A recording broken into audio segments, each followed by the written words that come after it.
ನಮಸ್ಕಾರ, ನಾನು ಪೃಥ್ವಿರಾಜ್ ಹಾರನಹಳ್ಳಿ. ಭಾರತದಲ್ಲಿ ಕೊರೋನಾದ ಆತಂಕ ಮನೆ ಮಾಡಿರುವಂತದ್ದು, ಎಲ್ಲರಲ್ಲೂ ಕೂಡ ಒಂದು ಭಯ ಕೂಡ ಇದೆ.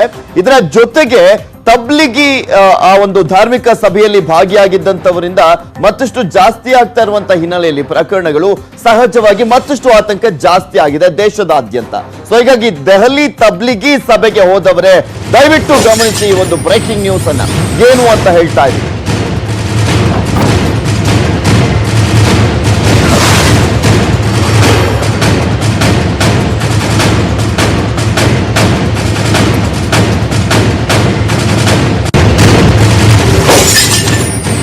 ದೆಹಲಿಯ ತಬ್ಲಿಗ್ ಸಭೆಗೆ ಹೋದವರೇ ಗಮನಿಸಿ ಅಂತ ಯಾಕೆ ಹೇಳ್ತಾ ಇದೀವಿ ಗೊತ್ತಾ? ಇನ್ನೇನು ಕೆಲವೇ ಕ್ಷಣಗಳಲ್ಲಿ ಅದನ್ನ ಹೇಳ್ತೀನಿ.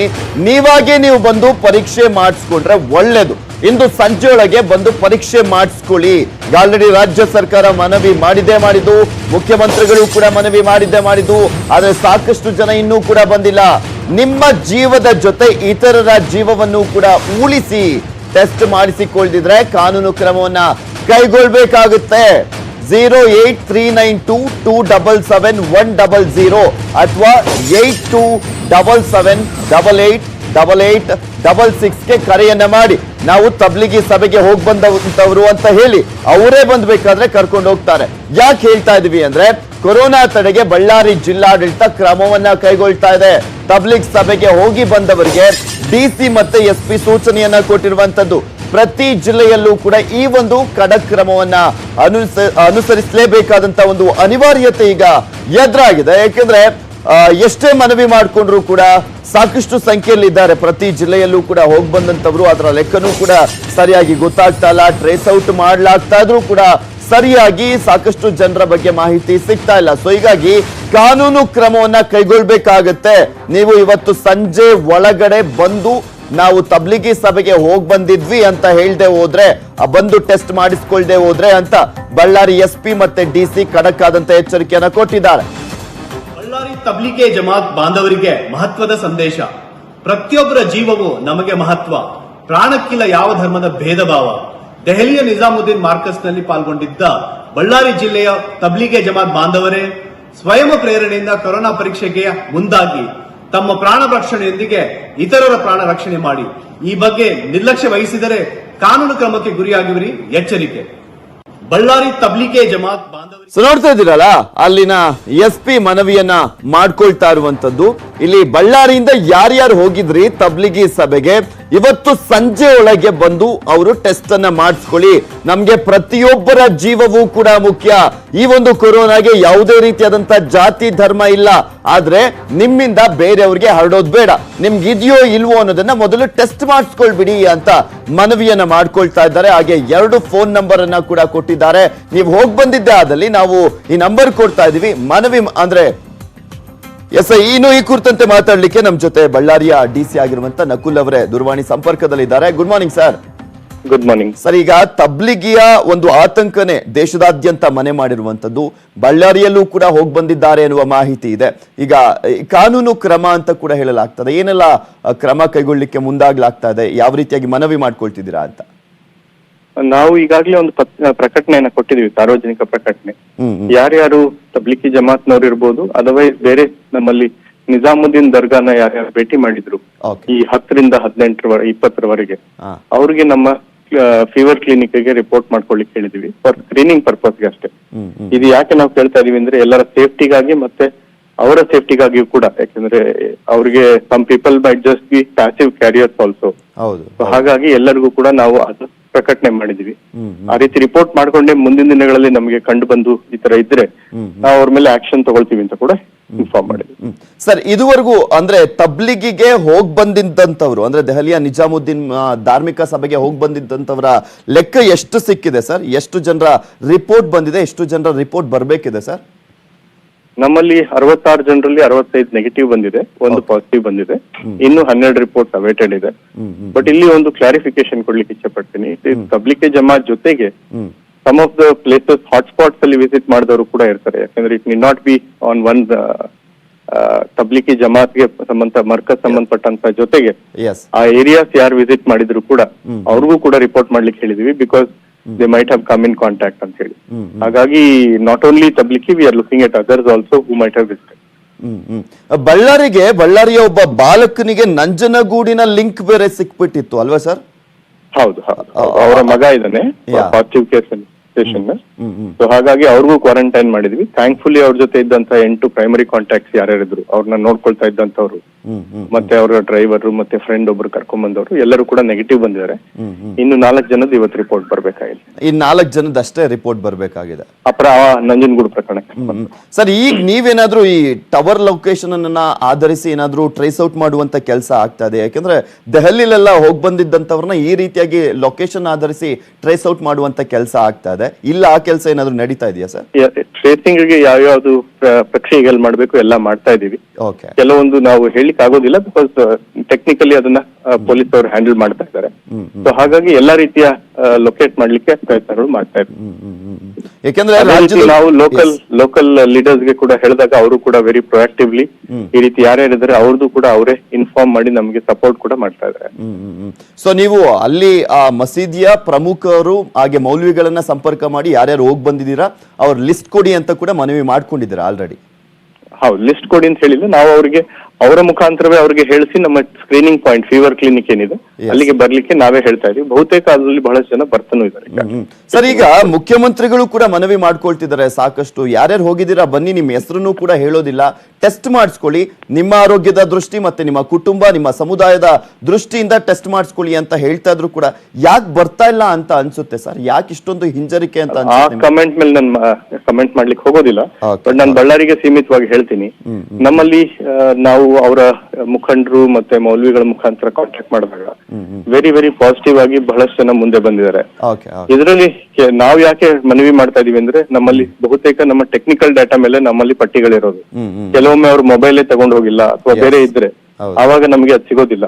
ಆದ್ರಿಂದ ಆ ರೀತಿ ಬನ್ನಿ ಅಂತ ಹೇಳಿದಾಗ ಬಹಳಷ್ಟು ಜನ ನಮ್ಮ ಫೀವರ್ ಕ್ಲಿನಿಕ್ ಈಗಾಗಲೇ ಬರ್ತಾ ಇದ್ದಾರೆ. ಸೊ ನಮ್ಮಲ್ಲಿ ಬಳ್ಳಾರಿಗೆ ಸೀಮಿತವಾಗಿ ಹೇಳ್ಬೇಕು ಅಂದ್ರೆ there response has been very good and very supportive. Okay, thank you Nakul ಅವರೇ ನ್ಯೂಸ್ 18 ಜೊತೆ ಮಾತನಾಡಿದ್ದಕ್ಕೆ. ರಾಯಚೂರಲ್ಲಿ ಹೆರಿಗೆಗಾಗಿ ಗರ್ಭಿಣಿ ಪರದಾಟವನ್ನ ನಡೆಸಿರುವಂತ ಒಂದು ಘಟನೆ ನಡೆದಿರುವಂತದ್ದು. ಗರ್ಭಿಣಿಯನ್ನ ತಕ್ಷಣ ದಾಖಲು ಮಾಡಿಕೊಂಡಿಲ್ಲ ರಿಮ್ಸ್ ಆಸ್ಪತ್ರೆಯ ಸಿಬ್ಬಂದಿ.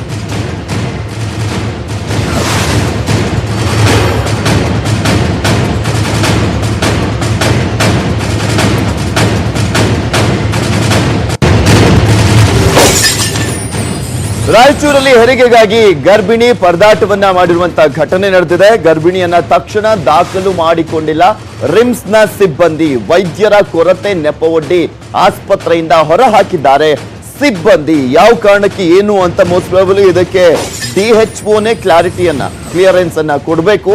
ಹೆರಿಗೆ ನೋವಿನಿಂದ ಪರದಾಡಿದ್ದಾರೆ ಸಿರಿವಾರದ ಮೋಹಿನಾ ಬೇಗಂ ಎಂಬುವರು ರಿಮ್ಸ್ನಿಂದ ನವೋದಯ ಆಸ್ಪತ್ರೆಗೆ ಬಂದಿದ್ದಾರೆ. ಗರ್ಭಿಣಿ ನಂತರ ರಿಮ್ಸ್ ಆಸ್ಪತ್ರೆಯಲ್ಲಿ ಅಡ್ಮಿಟ್ ಮಾಡ್ಕೊಳ್ಳಿಲ್ವಲ್ಲ, ಸೊ ಹೀಗಾಗಿ ನವೋದಯ ಆಸ್ಪತ್ರೆಗೆ ಹೋಗಿದ್ದಾರೆ. ನಂತರ ರಕ್ತದ ಕೊರತೆಯ ನೆಪವೊಡ್ಡಿ ಮತ್ತೆ ರಿಮ್ಸ್ಗೆ ಹೋಗುವಂತೆ ಆ ಆಸ್ಪತ್ರೆಯ ವೈದ್ಯರು ಕೂಡ ಸೂಚನೆಯನ್ನ ಕೊಟ್ಟಿದ್ದಾರೆ. ಇವರನ್ನ ಕ್ರೂಸರ್ ನಲ್ಲಿ ಕರೆತರಲಾಗಿತ್ತು. ಕ್ರೂಸರ್ ನಲ್ಲೇ ಗರ್ಭಿಣಿಯನ್ನ ಕೂರಿಸಿಕೊಂಡು ತಿರುಗಾಡಿದ್ದಾರೆ ಕುಟುಂಬಸ್ಥರು. ಎಲ್ಲೂ ಕೂಡ ಅಡ್ಮಿಟ್ ಮಾಡಿಕೊಳ್ಳದಂತ ಹಿನ್ನೆಲೆಯಲ್ಲಿ ಬೇಸತ್ತು ಸಾಕಷ್ಟು ಕಡೆ ಆಸ್ಪತ್ರೆಗಳಿಗೆ ಹೋಗಿದ್ದಾರೆ. ನಂತರ ಜಿಲ್ಲಾಧಿಕಾರಿಗಳ ಗಮನಕ್ಕೆ ಬಂದ ನಂತರ ರಿಮ್ಸ್ಗೆ ದಾಖಲು ಮಾಡಲಾಗಿದೆ. ಈಗ ಸಿಸರಿಯನ್ ಮಾಡುವಂತ ಸಾಧ್ಯತೆ ಇದೆ ಅಂತ ಹೇಳ್ತಾ ಇದ್ದಾರೆ ಕುಟುಂಬದವರು.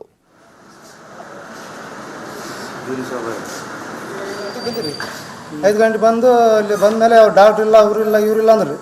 ಮತ್ತು ಎಲ್ಲಿ ಅಂದ್ರೆ ಇಲ್ಲ ನೀವು ಎಲ್ಲಿ ತೋರಿಸಿದ್ರಿ ಅಲ್ಲೇ ಹೋಗಿ ಇದು ಮಾಡ್ಕೊರಿ ಅಂತ ಅಂದರು. ಮತ್ತು ನಾವು ಎಲ್ಲಿ ಹೋಗ್ರಿ? ಏನು ಪೇಷಂಟ್? ಡೆಲಿವರಿ ಪೇಷಂಟ್ ರೀ, ನಮ್ಮ ವೈಫು. ಮತ್ತೆ ಮಾಡಿದೆ ನಾವು ಹಂಚ್ಕೊಂಡು ನವೋದಯ ಹೋಗ್ಬಿಟ್ಟು ಅವ್ರು ನವೋದಯ ಹೋದ್ಮೇಲೆ ಅವರು ಎಲ್ಲ ಈಗಿಲ್ಲ ಬ್ಲಡ್ ಇಲ್ಲ ಅದಿಲ್ಲ ಅಂತ ಮತ್ತೆ ಇಲ್ಲಿ ಕಳ್ಸಾರೆ. ಇವತ್ತು 6ನೇ ತಾರೀಕು ಡೇಟ್ ಐತ್ರಿ. ಇವತ್ತು ಆಪ್ರೇಷನ್ ಮಾಡ್ತೀವಿ ಅಂತ ಅವರೇ ಡಾಕ್ಟ್ರು ಹೇಳ್ಯಾರ. ಇವತ್ತು 6ನೇ ತಾರೀಕು ಮಾಡ್ತೀವಿ ಅಂತ ಹೇಳ್ಯಾರ. ಈ 6ನೇ ತಾರೀಕು ಬಂದ್ರೆ ಇನ್ನು 3 ದಿವಸ ಅಂದ್ರೆ ಮತ್ತೆ ಟೈಮ್ ಮತ್ತೆ 9ನೇ ತಾರೀಕು ಆಗಾರ. ಮತ್ತೆ 9ನೇ ತಾರೀಕು ಅಂದ್ರೆ ಮತ್ತೆ ಏನ್ರಿ ಈಗ 9ನೇ ತಿಂಗಳು ಡೇಟ್ ಮುಗಿದ್ರಿ. ಇವತ್ತು ಡೇಟ್ ಇವತ್ತು 9 ತಿಂಗಳು ಕಂಪ್ಲೀಟ್ ಆಯ್ತು. ಅದೇ 6ನೇ ತಾರೀಕು ಬರ್ರಿ, ನೀವು ಬ್ಯಾನ ಇರಲಿ ಬಿಡ್ಲಿ ನಾವು ಆಪರೇಷನ್ ಮಾಡ್ತೀವಿ ಅಂತ ಹೇಳಿ. ಸಿಜರಿಂಗ್ ರೀ, ಸೆಕೆಂಡ್ ಸಿಜರಿಂಗ್, ಥರ್ಡ್ ಸಿಜರಿಂಗ್ ರೀ ಅಂದ್ರೆ ಅವರೇ. ಅಂದಮೇಲೆ ನಾವು ಬಂದು 6ನೇ ತಾರೀಕಿಗೆ ಬಂತೀವಿ. ಬಂದರೆ ಈಗ ಮತ್ತೆ ಹಿಂಗೆ ಮಾಡಿದ್ರೆ ಮತ್ತೆ ನಾವು ಎಲ್ಲಿ ಹೋಗ್ಬೇಕ್ರಿ? ಸರ್ ಗೊತ್ತವ ನೀವು ಮತ್ತೆ ಪ್ರೈವೇಟಾ? ಈಗ 50,000 ಇಡ್ಬೇಕು, ನಮ್ಮ ದುಡಿಯೋದು 500 ರೂಪಾಯಿ. ಸೊ ನೋಡಿದ್ರಲ್ಲ ಅವರ ಪತಿ ಮಾತನಾಡ್ತಾ ಇದ್ದಿದ್ದಂಥದ್ದನ್ನ 6ನೇ ತಾರೀಕು ಅಂದ್ರೆ ತುಂಬು ಗರ್ಭಿಣಿ ಅವರಿಗೆ ಇವತ್ತು ಡೇಟ್ ಕೊಟ್ಟಿದ್ದಂತೆ. ಡೇಟ್ ಕೊಟ್ಟಿದ್ದ ದಿನ ಸೊ ಈ ಹಿನ್ನೆಲೆಯಲ್ಲಿ ಅವರು ಕರ್ಕೊಂಡ್ಬಂದಿದ್ದಾರೆ. ಮೋಸ್ಟ್ ಪ್ರಾಬಲಿ ಇದಕ್ಕೂ ಮುಂಚೆನೆ ಅವರು ಅಡ್ಮಿಟ್ ಆಗ್ಬೇಕಾಗಿತ್ತು ತುಂಬು ಗರ್ಭಿಣಿ ಆಗಿದ್ದಂತ ಹಿನ್ನೆಲೆಯಲ್ಲಿ. ಆದ್ರೆ ಈಗ ರಾಯಚೂರಿನಲ್ಲೂ ಕೂಡ ಇಲ್ಲೊಂದ್ ಕಡೆ ಆತಂಕ ಇದ್ದಿದ್ದಂತ ಹಿನ್ನೆಲೆಯಲ್ಲಿ ಆ ಡೇಟ್ ನ ದಿನನೇ ಹೋಗೋಣ ಅಂತ ಅನ್ಕೊಂಡಿದ್ರು ಅಂತ ಕಾಣಿಸುತ್ತೆ ಈ ಕುಟುಂಬದವರು. ಸೊ ಹೀಗಾಗಿ ಆ ಡೇಟ್ ನ ದಿನ ಹೋಗಿದ್ದಾರೆ. ಆದ್ರೆ ಆಸ್ಪತ್ರೆಯ ಸಿಬ್ಬಂದಿ ಮಾತ್ರ ಇಲ್ಲ, ವೈದ್ಯರ ಕೊರತೆ ಇದೆ, ಅದು ಇದು ಕತೆ ಹೇಳ್ಬಿಟ್ಟು ಸಾಗಾಕಿದ್ರು. ಅದಾದ್ಮೇಲೆ ಜಿಲ್ಲಾಧಿಕಾರಿಗಳು ಅಡ್ಮಿಟ್ ಮಾಡ್ಕೊಳ್ಳೋದಕ್ಕೆ ಸೂಚನೆ ಕೊಟ್ಟಾದ್ಮೇಲೆ ಅಡ್ಮಿಟ್ ಆಗಿದ್ದಾರೆ ಅಲ್ಲಿ. ರಾಯಚೂರಿನಲ್ಲಿ ಲಾಕ್ ಡೌನ್ಗೂ ಕೂಡ ಡೋಂಟ್ ಕೇರ್ ಅಂತ ಇದ್ದಾರೆ ಜನ. ಕೂಲಿ ಕೆಲಸಕ್ಕೆ ನೂರಾರು ಮಹಿಳೆಯರು ಮಕ್ಕಳು ಹೋಗ್ತಾ ಇದ್ದಾರೆ.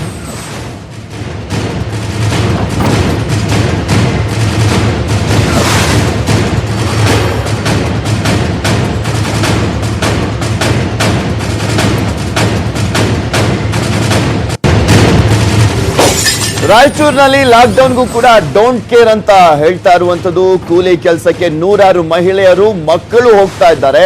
ಲಾಕ್ ಡೌನ್ ಬಿಗಿಗೊಳಿಸುವಲ್ಲಿ ಜಿಲ್ಲಾಡಳಿತ ಎಲ್ಲೋ ಒಂದ್ ಕಡೆ ವಿಫಲ ಆಗಿದೆ ಅನ್ನೋದು ಇದನ್ನ ನೋಡ್ತಾ ಇದ್ರೆ, ಈ ದೃಶ್ಯಾವಳಿಗಳನ್ನ ನೋಡ್ತಾ ಇದ್ರೆ ಮನವರಿಕೆ ಆಗುತ್ತೆ. ಆದ್ರೆ ಇಷ್ಟೊಂದು ಜನ ಹೋಗ್ತಾ ಇದ್ದಾರಲ್ಲ, ಎಲ್ಲಿ ಯಾರು ಕೂಲಿ ಕೊಡ್ತಾ ಇದ್ದಾರೆ ಅನ್ನೋದು ಕೂಡ ಪ್ರಶ್ನೆ ಆಗುತ್ತೆ. ಒಂದೇ ವಾಹನದಲ್ಲಿ ಗುಂಪು ಗುಂಪಾಗಿ ಪ್ರಯಾಣವನ್ನ ಮಾಡ್ತಾ ಇದ್ದಾರೆ. ದೇವದುರ್ಗದಲ್ಲಿಲ್ವಾ ಕೊರೋನಾ ಮಹಾಮಾರಿಯ ಭೀತಿ ಅನ್ನುವ ಪ್ರಶ್ನೆ ಸಹಜವಾಗಿ ಕಾಡುವಂಥದ್ದು. ಎಲ್ಲಿ ಇನ್ನೂ ಕೂಡ ಬಂದಿಲ್ಲ, ಪಾಸಿಟಿವ್ ಪ್ರಕರಣಗಳು ಪತ್ತೆ ಆಗಿಲ್ಲ ಅಂತ ಕಡೆ ಮತ್ತಷ್ಟು ನಾವು ಬಿಗಿಯಾದಂತ ಕ್ರಮವನ್ನ ಕೈಗೊಳ್ಬೇಕು, ಬರಬಾರ್ದು ಅನ್ನುವ ನಿಟ್ಟಿನಲ್ಲಿ ನಮ್ಮಲ್ಲಿಲ್ಲ, ಸೊ ನಾವು ಆರಾಮಾಗಿ ಇದ್ಬಿಡೋಣ ಅಂದ್ಬಿಟ್ಟು ಬೇಕಾಬಿಟ್ಟಿಯಾಗಿ ಬೇಜವಾಬ್ದಾರಿಯಾಗಿ ವರ್ತಿಸೋದಲ್ಲ. ಮಕ್ಕಳನ್ನೂ ಕೂಡ ಕೂಲಿ ಕೆಲಸಕ್ಕೆ ಕರೆದೊಯ್ತಾ ಇದ್ದಾರೆ ಪೋಷಕರು. ಇವರಿಗೆ ಒಂದು ಆತಂಕ, ಎಲ್ಲೋ ಒಂದ್ ಕಡೆ ಅವರಿಗೆ ಬಂದ್ಬಿಟ್ರೆ ಏನಪ್ಪಾ ಅನ್ನುವ ಒಂದು ಭಯ ಇದೆ ಪ್ರತಿಯೊಬ್ಬರಿಗೂ ಕೂಡ. ನಮ್ಮನೆಯವ್ರಿಗೆ ಬಂದ್ಬಿಟ್ರೆ ಏನು, ಮಕ್ಕಳ ಕತೆ ಏನಾಗ್ಬಿಡುತ್ತೆ ಅನ್ನೋ ಭಯ ಎಲ್ರಿಗೂ ಕೂಡ ಇರುವಂತದ್ದು. ಆದ್ರೆ ಇವ್ರಿಗೆ ಅದು ಯಾವುದೂ ಇಲ್ಲ. ಇವ್ರಿಗೆ ಬರೋ ಆತಂಕ ಇರ್ಲಿ, ಅದೂ ಇಲ್ಲ. ಮಕ್ಕಳನ್ನೂ ಬೇರೆ ಕರ್ಕೊಂಡು ಹೋಗ್ತಾ ಇದ್ದಾರೆ. ಅಕಸ್ಮಾತ್ ಅವ್ರಿಗೆ ಬಂದ್ಬಿಟ್ರೆ ಏನ್ ಕತೆ, ಇವರಿಂದ ಒಬ್ಬರಿಂದ ಮತ್ತೊಬ್ಬರಿಗೆ ಬಂದ್ಕೊಂಡು ಆ ಮಕ್ಕಳಿಗೂ ಕೂಡ ಅಪಾಯ ಕಟ್ಟಿಟ್ಟ ಬುತ್ತಿ. ಕಂಡು ಕಾಣದಂತಿದ್ಯಾ ರಾಯಚೂರು ಪೊಲೀಸ್ ಇಲಾಖೆ ಎನ್ನುವ ಪ್ರಶ್ನೆ ಸಹಜವಾಗಿ ಈ ಒಂದು ದೃಶ್ಯಾವಳಿಗಳನ್ನ ನೋಡ್ತಾ ಇದ್ರೆ ಗೊತ್ತಾಗುತ್ತೆ. ಇನ್ನಾದ್ರೂ ಎಚ್ಚೆತ್ತುಕೊಳ್ಳಿ ರಾಯಚೂರಿನ ಜಿಲ್ಲಾಡಳಿತದವರೇ ಅಂತಾನೆ ನ್ಯೂಸ್ 18 ಕನ್ನಡ ಈಗ ಮನವಿಯನ್ನ ಮಾಡ್ಕೊಳ್ತಾ ಇದೆ. ನೋಡ್ತಾ ಇದ್ದೀರಲ್ಲ ಎಂತಹ ಪರಿಸ್ಥಿತಿ ಇದೆ. ಆಟೋದಲ್ಲಿ ಫುಲ್ ನೋಡಿ, ಆ ಆಟೋದಲ್ಲಿ ಎಷ್ಟು ಜನ ಫುಲ್ ಆಟೋ ಮೇಲೆಲ್ಲ ಕುತ್ಕೊಂಡು ಹೋಗ್ತಾ ಇದ್ದಾರೆ. ಈ ಬೊಲೆರೋ ಗಾಡಿಲಂತೂ ಫುಲ್ ತುಂಬಿ ತುಳುಕ್ತಾ ಇದ್ದಾರೆ. ಇಂಥದ್ದನ್ನು ಕೂಡ ನಮ್ಮ ಪೊಲೀಸರು ಗಮನಿಸ್ತಾ ಇಲ್ಲ. ಹಾಗೆ ಇಲ್ಲಿ ಆಕ್ಷನ್ ತಗೊಳ್ಬೇಕಾಗಿರುವಂತದ್ದು ಈ ಕೂಲಿಯನ್ನ ಕೊಡ್ತಾ ಇದ್ದಾನಲ್ಲ, ಇವ್ರಿಗೆಲ್ಲ ಕೂಲಿಗೆ ಬನ್ನಿ ಕೆಲಸಕ್ಕೆ ಅಂತ ಹೇಳ್ತಾ ಇದ್ದಾನಲ್ಲ, ಅವನ ಮೇಲೂ ಕೂಡ ಆಕ್ಷನ್ ತಗೊಳ್ಬೇಕು. ಇವರ ಪ್ರಾಣಕ್ಕೆ ಆತ ಎಲ್ಲೋ ಒಂದ್ ಕಡೆ ಸಂಚಕಾರವನ್ನ ತಂದಿರೋ ರೀತಿ ಕಾಣಿಸ್ತಾ ಇದೆ.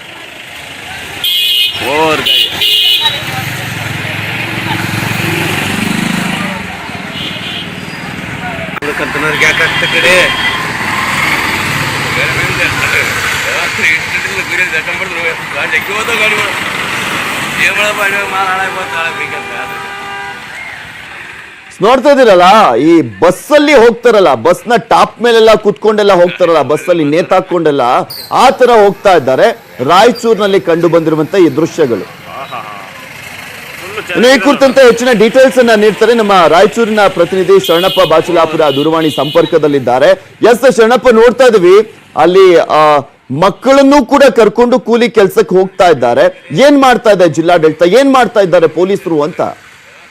ಪ್ರತಿ ಈಗ ಏನಂತ ಹೇಳಿದ್ರೆ ಅಲ್ಲಲ್ಲಿ ನಾಕಾಬಂದಿಯನ್ನ ಮಾಡಿದ್ದೇವೆ ಮತ್ತು ಕೂಲಿಕಾರರನ್ನ ಕಡಿಮೆ ಸಂಖ್ಯೆಯಲ್ಲಿ ಕರ್ಕೊಂಡು ಹೋಗ್ಬೇಕು, ಜೊತೆಗೆ ಅವರು ಸುರಕ್ಷಿತವಾಗಿ ಕರ್ಕೋಬೇಕು, ಸಾಮಾಜಿಕ ಅಂತರ ಕಾಯ್ಕೊಳ್ಬೇಕನ್ನಂತ ಎಲ್ಲಾ ನಿಯಮಗಳಿದ್ರು ಸಹ ಇಲ್ಲಿ ಅದನ್ನ ನೋಡಿದ್ರು ಸಹ ಸ್ವಲ್ಪಷ್ಟು ಕಣ್ಮುಚ್ಚಿಕೊಂಡು ಕೊಡುತ್ತೆ ಅನ್ನೋದಕ್ಕೆ ಇದು ಸ್ಪಷ್ಟ ಉದಾಹರಣೆ ಆಗ್ತಿದೆ. ಯಾಕಂತ ಹೇಳಿದ್ರೆ ಈಗೇನು ಲಾಕ್ ಡೌನ್ ಆಗಿ ಸುಮಾರು 15 ದಿನ ಆದ್ರೂ ಸಹ ಈ ರೀತಿ ಬೇರೆ ಬೇರೆ ಕಡೆ ಏನು ಕೂಲಿ ಮೊದಲು ಇಡೀ ಕೃಷಿ ಇದನ್ನ ವಾಹನದ ಸಂಚಾರ ಸಂಪೂರ್ಣ ಬಂದ್ ಮಾಡಿದ್ವು. ಆದ್ರೆ ಏನು ಕೂಲಿ ಕೆಲಸಕ್ಕೆ ಬೇಕು ಅನ್ನುವಂತ ಕಾರಣಕ್ಕಾಗಿ ಒಂದಿಷ್ಟು ಅವಕಾಶ ಕೊಟ್ಟಿದ್ರು ಸಹ ಏನು ಕೆಲವು ಜನ ಕೂಲಿಗಾಗಿ ಸಾಕಷ್ಟು ಜನನ್ನ ಒಂದೇ ವಾಹನದಲ್ಲಿ 50, 60, 100 ಜನ ಸಹ ತುಂಬಿಕೊಂಡು ಹೋಗ್ತಾ ಕಾಣ್ತಾ ಇದೆ. ಅವರಿಗೆ ಸಾಮಾಜಿಕ ಭದ್ರತೆನೂ ಇಲ್ಲ, ಜೊತೆಗೆ ಸಾಮಾಜಿಕ ಅಂತರವನ್ನು ಕಾಯ್ಕೊಳ್ಳೋದು ಸಹ ಅಲ್ಲಿ ಕಷ್ಟ ಆಗ್ತಾ ಇದೆ. ಜೊತೆಗೆ ಅವ್ರಿಗೆ ಏನಾದ್ರೂ ಹೆಚ್ಚು ಕಡಿಮೆ ಆದ್ರೆ ಏನು ಅನ್ನುವಂತ ಆತಂಕ ಇದೆ. ಜೊತೆಗೆ ಏನು ಈಗಾಗಲೇ ಮಕ್ಕಳು ಶಾಲೆಯಿಂದ ಹೊರಗುಳಿದೆ, ಏನು ಶಾಲೆ ಇಲ್ಲ, ಶಾಲೆಯಲ್ಲಿ ಇದಕ್ಕೆ ಈಗ ಮೆಣಸಿನಕಾಯಿ ಮತ್ತು ಹತ್ತಿ ಬಿಡಿಸುವಂತ ಕೆಲಸ ಇದೆ. ಈ ಸಂದರ್ಭದಲ್ಲಿ ಮಕ್ಕಳನ್ನು ಸಹ ಕರ್ಕೊಂಡು ಹೋಗ್ತಾರೆ ಕಾಣ್ತಾ ಇದ್ದೇವೆ.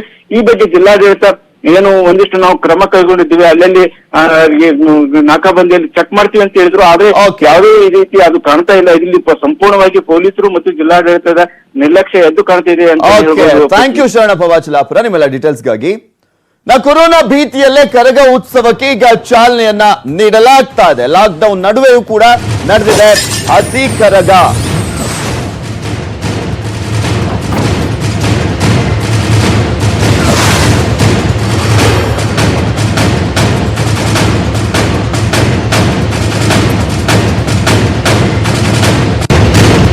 ಕೊರೋನಾ ಭೀತಿಯಲ್ಲೇ ಕರಗ ಉತ್ಸವಕ್ಕೆ ಚಾಲನೆಯನ್ನ ನೀಡಲಾಗಿರುವಂತದ್ದು. ಲಾಕ್ಡೌನ್ ನಡುವೆನೂ ಕೂಡ ನಡೆದಿದೆ ಹಸಿ ಕರಗ. ಧರ್ಮರಾಯ ದೇವಸ್ಥಾನದಲ್ಲಿ ರಾತ್ರಿ ನಡೆದಿರುವಂತದ್ದು. ಹಸಿ ಕರಗ ಮಹೋತ್ಸವದಲ್ಲಿ ಕೆಲವರು ಮಾತ್ರ ಭಾಗಿಯಾಗಬೇಕು ಅಂತ ಕಟ್ಟುನಿಟ್ಟಿನ ಸೂಚನೆಯನ್ನ ಕೂಡ ನೀಡಲಾಗಿತ್ತು. ದೇವಸ್ಥಾನದ ಆಡಳಿತ ಮಂಡಳಿಯ ಮುಖ್ಯಸ್ಥರು, ಕರಗದ ಪೂಜಾರಿ, 4 ವೀರಕುಮಾರರು ಮಾತ್ರ ಭಾಗಿಯಾಗಬೇಕು ಅನ್ನುವ ಪರ್ಮಿಷನ್ ಅನ್ನ ನೀಡಿದಂತ ಹಿನ್ನೆಲೆಯಲ್ಲೇ ಈ ಒಂದು ಕರಗವನ್ನ ಸರಳವಾಗಿ ಆಚರಣೆ ಮಾಡಲಾಗಿದೆ. ದೇವಸ್ಥಾನದ ಪ್ರಾಂಗಣದಲ್ಲೇ ಪ್ರದಕ್ಷಿಣೆಯನ್ನ ಹಾಕಿ ಪೂಜೆಯನ್ನ ನೆರವೇರಿಸಲಾಯಿತು. ಬುಧವಾರ ಸರಳವಾಗಿ ನಡೆಯಲಿದೆ ಬೆಂಗಳೂರು ಕರಗ. ಭಕ್ತರಿಗೆ ದೇವಸ್ಥಾನ ಪೂಜೆ ಪುನಸ್ಕಾರಗಳಿಗೆ ಪ್ರವೇಶ ಇಲ್ಲ. ಆದರೆ ಈ ಸಂಪ್ರದಾಯಕ್ಕೆ ಬ್ರೇಕ್ ಹಾಕಬಾರದು ಅನ್ನುವ ಕಾರಣಕ್ಕೆ ಅವಕಾಶವನ್ನ ಮಾಡಿಕೊಡಲಾಗಿದೆ. ಹಸಿ ಕರಗ ಆಚರಣೆಯಲ್ಲೂ ಕೂಡ ಸಾಮಾಜಿಕ ಅಂತರ ಕಾಯ್ದುಕೊಳ್ಳಬೇಕು ಅಂತಾನೆ ಸೂಚನೆ ನೀಡಲಾಗಿತ್ತು. ಅದೇ ರೀತಿಯಾಗಿ ನಡ್ಕೊಂಡಿದ್ದಾರೆ ಪೂಜಾರಿ ಮತ್ತು ವೀರಕುಮಾರರು. ಹೆಚ್ಚು ಜನ ಸೇರಿದಂತೆ ಪೊಲೀಸರು ಕೂಡ ಕಣ್ಗಾವಲನ್ನ ಹಾಕಿದ್ರು. ಇದು ಬೆಂಗಳೂರಿನ ಪ್ರಸಿದ್ಧ ಕರಗ. ಸಾಕಷ್ಟು ಸಂಖ್ಯೆಯಲ್ಲಿ ಜನ ಸೇರೋರು, ಸಾವಿರಾರು ಸಂಖ್ಯೆಯಲ್ಲಿ ಈ ಒಂದು ಕರಗವನ್ನ ನೋಡ್ಲಿಕ್ಕೋಸ್ಕರ ಜನ ಮುಗಿಬೀಳೋರು. ಆದ್ರೆ ಈ ಬಾರಿ ಅದಕ್ಕೆ ಬ್ರೇಕ್ ಹಾಕಲಾಗಿತ್ತು. ಆದ್ರೆ ಸರಳವಾಗಿ ಆಚರಣೆ ಮಾಡಲಿಕ್ಕೆ ಮಾತ್ರ ಸೂಚನೆಯನ್ನ ನೀಡಲಾಗಿತ್ತು.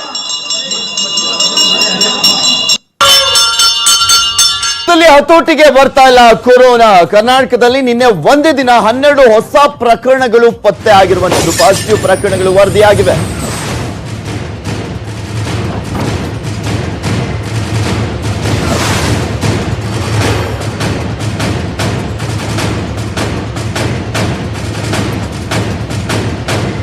ರಾಜ್ಯದಲ್ಲಿ ಹತೋಟಿಗೆ ಬರ್ತಾ ಇಲ್ಲ ಕೊರೋನಾ. ಕರ್ನಾಟಕದಲ್ಲಿ ನಿನ್ನೆ 12 ಹೊಸ ಪ್ರಕರಣಗಳು ವರದಿಯಾಗಿರುವಂತದ್ದು. ಈ ಮೂಲಕ 163ಕ್ಕೇರಿದೆ ಕೊರೋನಾ ಸೋಂಕಿತರ ಸಂಖ್ಯೆ. ಮೈಸೂರು ಒಂದರಲ್ಲೇ 7 ಮಂದಿಗೆ ಸೋಂಕು ಇರುವಂತದ್ದು ದೃಢ ಆಗಿದೆ. ನಿನ್ನೆ ಬೆಂಗಳೂರಿನಲ್ಲಿ 3 ಹೊಸ ಪ್ರಕರಣಗಳು, ಬಾಗಲಕೋಟೆಯಲ್ಲಿ 2 ಹೊಸ ಕೇಸ್ಗಳು ಪತ್ತೆ ಆಗಿದ್ದಾವೆ. ಭಾರಿ ಆತಂಕವನ್ನ ಮೂಡಿಸಿದೆ ಕಿಲ್ಲರ್ ಕೊರೋನಾ ವೈರಸ್ ಭಾರತದಾದ್ಯಂತ. ಹಾಗೆ ಕರ್ನಾಟಕದಲ್ಲೂ ಕೂಡ ಅಷ್ಟೇ ಹೊಸ ಪ್ರಕರಣಗಳು ಪ್ರತಿದಿನ ವರದಿಯಾಗ್ತಾನೆ ಇದೆ. ಅದರಲ್ಲೂ ಎಸ್ಪೆಷಲಿ ಬೆಂಗಳೂರು ಮತ್ತೆ ಮೈಸೂರಿನಲ್ಲಿ ಪ್ರತಿನಿತ್ಯ ಒಂದಲ್ಲ ಒಂದು ಪ್ರಕರಣ ಇದ್ದೇ ಇದಾವೆ. ಅದರಲ್ಲೂ ಈಗಂತೂ 5ಕ್ಕೂ ಹೆಚ್ಚಿನ ಹೊಸ ಪ್ರಕರಣಗಳು ಜಾಸ್ತಿ ಆಗ್ತಾ ಇದಾವೆ. ನಿಮಗೆ ತೋರಿಸ್ತಾ ಇದೀವಿ ಕರ್ನಾಟಕದಲ್ಲಿ ಪಾಸಿಟಿವ್ ಪ್ರಕರಣಗಳು ಯಾವ ರೀತಿಯಾಗಿ ಏರಿಕೆ ಆಗ್ತಾ ಇದೆ ದಿನದಿಂದ ದಿನಕ್ಕೆ ಅಂತ. ಏಪ್ರಿಲ್ 4ನೇ ತಾರೀಕು 128 ಇದ್ದಿದ್ದಂತ ಒಂದು ಪ್ರಕರಣಗಳು ಏಪ್ರಿಲ್ 5ನೇ ತಾರೀಕು 144 ಆಯ್ತು. ಅಂದ್ರೆ 16 ಹೊಸ ಪ್ರಕರಣಗಳು ವರದಿಯಾಗಿದ್ದು. ಏಪ್ರಿಲ್ 6ನೇ ತಾರೀಕು 151 ಆಯ್ತು. ಅಂದ್ರೆ 7 ಹೊಸ ಪ್ರಕರಣ ಆಯ್ತು. ಏಪ್ರಿಲ್ 7ನೇ ತಾರೀಕು 163ಕ್ಕೆ ಏರಿಕೆ ಆಗಿದೆ. ಅಂದ್ರೆ ಇವತ್ತಿನವರೆಗೂ 163 ಇರುವಂತದ್ದು. ಅಂದ್ರೆ 12 ಹೊಸ ಪ್ರಕರಣಗಳು ಕರ್ನಾಟಕದಲ್ಲಿ ವರದಿಯಾಗಿದೆ ನಿನ್ನೆ ಒಂದೇ ದಿನ.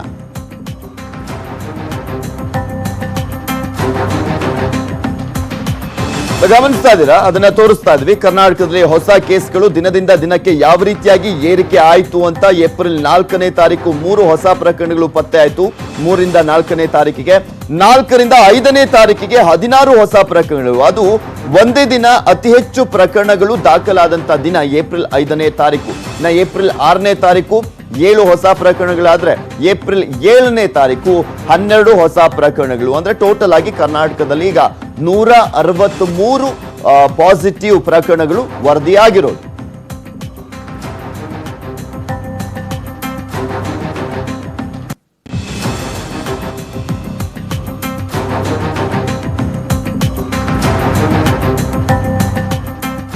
ದೇಶದಲ್ಲಿ 4281ಕ್ಕೇರಿದೆ ಸೋಂಕಿತರ ಸಂಖ್ಯೆ. ಕರ್ನಾಟಕದಲ್ಲಿ 163 ಇದ್ರೆ ದೇಶದಲ್ಲಿ 4281ಕ್ಕೆ ಏರಿಕೆ ಆಗಿದೆ ಸೋಂಕಿತರ ಸಂಖ್ಯೆ.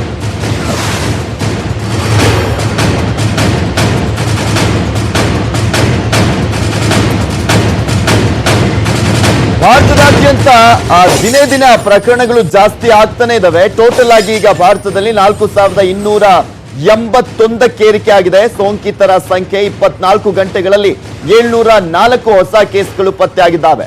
24 ಗಂಟೆಗಳಲ್ಲಿ 28 ಮಂದಿ ಬೇರೆ ಸಾವನ್ನಪ್ಪಿರುವಂತದ್ದು. ಈವರೆಗೆ 319 ಮಂದಿ ಸೋಂಕಿತರು ಗುಣಮುಖರಾಗಿದ್ದಾರೆ. ಕೊರೋನಾಗೆ ಈವರೆಗೂ 111 ಮಂದಿ ಭಾರತದಲ್ಲಿ ಸಾವನ್ನಪ್ಪಿರುವಂತದ್ದು. ಈ ಎಲ್ಲಾ ಪ್ರಕರಣಗಳ ಪೈಕಿ ಗಮನಿಸುವುದಾದ್ರೆ 1445 ಸೋಂಕಿತರಿಗೆ ತಬ್ಲಿಗ್ನ ಸಂಪರ್ಕ ಇದೆ. ದೆಹಲಿಯಲ್ಲಿ ನಿಜಾಮುದ್ದೀನ್ ನಲ್ಲಿ ನಡೀತಲ್ಲ ಆ ಒಂದು ಧಾರ್ಮಿಕ ಸಭೆಯ ಲಿಂಕ್ ಇರೋದು. ನಿಮಗೆ ಕೆಲವೊಂದು ಅಂಕಿ ಅಂಶಗಳನ್ನ ನಿಮ್ಮ ಮುಂದೆ ಇಡ್ತಾ ಇದ್ವಿ. ಯಾವ ರೀತಿಯಾಗಿ ಕೊರೋನಾ ಸಾವಿನ ಸಂಖ್ಯೆ ಏರಿಕೆ ಆಗ್ತಾ ಹೋಯ್ತು ಭಾರತದಲ್ಲಿ ಅಂತ. ಏಪ್ರಿಲ್ 4ನೇ ತಾರೀಕು 75 ಇತ್ತು ಸಾವಿನ ಸಂಖ್ಯೆ. ಏಪ್ರಿಲ್ 5ನೇ ತಾರೀಕು 2 ಸಾವನ್ನಪ್ಪಿದ್ರು. ಸೊ ಹೀಗಾಗಿ 77ಕ್ಕೆ ಏರಿಕೆ ಆಯ್ತು. ಅದಾದ್ಮೇಲೆ ಏಪ್ರಿಲ್ 6ಕ್ಕೆ ನೋಡಿ ಆ ಡಿಫರೆನ್ಸ್ ಅನ್ನ ಗಮನಿಸಿ. 77ರಿಂದ 109 ಆಯ್ತು ಅಂದ್ರೆ ಎಷ್ಟರ ಮಟ್ಟಿಗೆ ಅದು ಜಾಸ್ತಿ ಆಗಿದೆ ಅನ್ನೋದನ್ನ ನೀವು ಗಮನಿಸಬಹುದು. 29 ಹೊಸ ಪ್ರಕರಣಗಳು ಒಂದೇ ದಿನ ಜಾಸ್ತಿ ಆಗಿದ್ದಂಥದ್ದು. ಅದಾದ್ಮೇಲೆ ಏಪ್ರಿಲ್ 6ರಿಂದ ಏಪ್ರಿಲ್ 7ನೇ ತಾರೀಕು ಗಮನಿಸೋದಾದ್ರೆ 109 ಇದ್ದಂತಹ ಸಾವಿನ ಸಂಖ್ಯೆ 111ಕ್ಕೆ ಏರಿಕೆ ಆಯಿತು. ಕೊರೋನಾ ಪಾಸಿಟಿವ್ ಸೋಂಕಿತರ ಸಂಖ್ಯೆ ಯಾವ ರೀತಿಯಾಗಿ ಏರಿಕೆ ಆಯಿತು ಅನ್ನೋದನ್ನ ಕೂಡ ನಿಮಗೆ ತೋರಿಸ್ತಾ ಇದೀವಿ. ಏಪ್ರಿಲ್ 4ನೇ ತಾರೀಕು 3072 ಇತ್ತು. ಏಪ್ರಿಲ್ 5ನೇ ತಾರೀಕು 3577 ಆಯಿತು. ಅಂದ್ರೆ ಸುಮಾರು 506 ಪ್ರಕರಣಗಳು ವರದಿಯಾಗಿದ್ದಂಥದ್ದು. ಏಪ್ರಿಲ್ 6ನೇ ತಾರೀಕು 4079 ಇತ್ತು. ಏಪ್ರಿಲ್ 7ನೇ ತಾರೀಕಿಗೆ 4281ಕ್ಕೆ ಏರಿಕೆ ಆಗಿದೆ. ಕ್ಷೇತ್ರದ ಜನರಿಗೆ ಉಚಿತ ಮಾಸ್ಕ್ ಅನ್ನ ವಿತರಣೆ ಮಾಡಲಾಗಿದೆ. ಕ್ಷೇತ್ರದ ಜನರಿಗೆ ಆ ಒಂದು ಕ್ಷೇತ್ರದ ಶಾಸಕರು ಕೂಡ ಆಗಿರುವಂತಹ ಮಾಜಿ ಸಿಎಂ ಸಿದ್ದರಾಮಯ್ಯ ಅವರಿಂದ ಮಾಸ್ಕ್ ಹಂಚಿಕೆಯನ್ನ ಮಾಡಿಸಲಾಗಿದೆ. ಸಿದ್ದರಾಮಯ್ಯ ಸೂಚನೆಯಂತೆ ಅವರ ಅಭಿಮಾನಿ ಬಳಗದಿಂದ ಈ ಒಂದು ಕೆಲಸವನ್ನ ಮಾಡಲಾಗಿದೆ. ಅಧಿಕಾರಿಗಳಿಗೆ ಮಾಸ್ಕ್ ಅನ್ನ ಹಸ್ತಾಂತರವನ್ನ ಮಾಡಿದ್ರು. ಸಿದ್ದರಾಮಯ್ಯ ಅಭಿಮಾನಿ ಬಳಗದವರು ಬದಾಮಿ ತಾಲೂಕು ಪಂಚಾಯಿತಿಯ ಕಚೇರಿಗೆ 1,66,000 ಮಾಸ್ಕ್ ಗಳನ್ನ ಹಸ್ತಾಂತರ ಮಾಡಲಾಯಿತು. ಕ್ಷೇತ್ರದ 114 ಗ್ರಾಮ ಬಾದಾಮಿ, ಗುಳೇದಗುಡ್ಡ, ಕೆರೂರಿಗೆ ಮಾಸ್ಕ್ ಅನ್ನ ಹಂಚಿಕೆ ಮಾಡಲಾಗ್ತಾ ಇದೆ. ಪ್ರತಿ ಕುಟುಂಬಕ್ಕೂ ಕೂಡ 2 ಮಾಸ್ಕ್ ಅನ್ನ ವಿತರಣೆ ಮಾಡಲಾಗ್ತಾ ಇದೆ. ಅಂದ್ರೆ ಒಂದು 10 ಜನ ಇದ್ರೆ 10 ಜನಕ್ಕೂ ಕೊಡೋದಲ್ಲ, ಪ್ರತಿ ಕುಟುಂಬಕ್ಕೂ ಕೂಡ 2 ಮಾಸ್ಕ್ ಅನ್ನ ಕೊಡುವಂತ ಕೆಲಸ ಮಾಡಲಾಗ್ತದೆ. ಎಸ್, ಈ ರೀತಿಯಾಗಿ ಮಾಡಬೇಕು. ಸುಮ್ಮನೆ ತದ್ವಾಗಿ ಹಂಚೋದಲ್ಲ. ಯಾಕೆಂದ್ರೆ ಪ್ರತಿ ಕುಟುಂಬಕ್ಕೆ 2 ಹಂಚಿದ್ರೆ ಯಾರಾದ್ರೂ ಒಬ್ರು ಅಥವಾ ಇಬ್ರು ಹೊರಗೆ ಹೋಗ್ತಾರಲ್ವಾ ಈ ಲಾಕ್ ಡೌನ್ ಸಮಯದಲ್ಲಿ, ಸೊ ಅದು ಯೂಸ್ಫುಲ್ ಆಗುತ್ತೆ. ಆಶಾ ಮತ್ತು ಅಂಗನವಾಡಿ ಕಾರ್ಯಕರ್ತೆಯರ ಮೂಲಕ ಮಾಸ್ಕ್ ಅನ್ನ ವಿತರಣೆ ಮಾಡಲಾಗ್ತದೆ. ಈಗಾಗಲೇ ಕ್ಷೇತ್ರದ ಬಡ ಮತ್ತು ನಿರ್ಗತಿಕರಿಗೆ ಆಹಾರ ಸಾಮಗ್ರಿಯನ್ನ ವಿತರಣೆ ಮಾಡಲಾಗಿದೆ. ಇವೆಷ್ಟು ಇವರೆಗಿನ ಸುದ್ದಿ. ನೋಡ್ತಾರೆ ನ್ಯೂಸ್ 18 ಕನ್ನಡ. ಜಾಲ ನಮ್ಮದು, ಬಲ ನಿಮ್ಮದು.